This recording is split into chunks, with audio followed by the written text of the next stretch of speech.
Working with David Draiman was a lot of fun. He definitely brought a different, I guess, way of doing things, a different process of getting the end result. David didn't want us to be overly prepared, so he had us write the songs but not rehearse them as a group, so that when we worked as a band in pre-production, we were still malleable to allow the music to evolve further.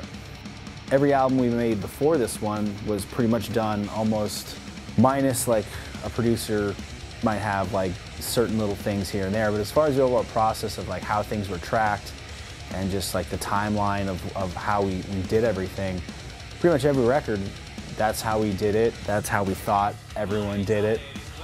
At first, David wanted a very intense pre-production schedule, something that we haven't really done too much for. We've done pre-pro, but never as intense as we did this time. This was 6 days a week for 2 weeks. It was 12 hours a day from, I believe, 11 on. Maybe it's between 10 and 12 hours a day. It's a little fuzzy because of how busy it was. And basically, we would pick a song or a collection of songs for the day, work on that song. His whole idea with pre-production is pre-production should be when you make the song more prepared than ever. The tracking itself is basically tracking. It shouldn't be about working the songs or rewriting or restructuring.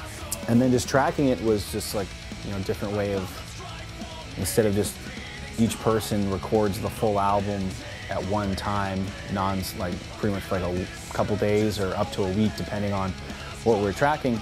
We kind of did it in sections, which kind of kept everything fresh.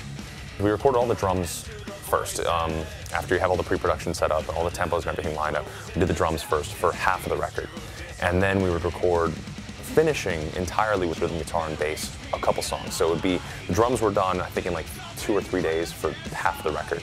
And then we would do a couple songs of rhythm guitar and bass straight into vocals. So that way I was singing staggered throughout the entire tracking process versus stuffing it all to the end. That's something we've done pretty much every single record. I think what most bands do. All the vocals get stuffed to the end. Scheduling always gets a little bit off, so there's not much time for vocals, which are one of the key ingredients of a record. So like halfway through, or at least like 2 weeks into the process, we had like complete songs, and you could kind of hear how, as you're recording the record, you could hear how the record was sounding instead of waiting till the very end to hear like a complete song. So this way, I was singing for the entire record. My voice was fresh the entire record, and I felt that that was the most intuitively ingenious way we've ever done a record before.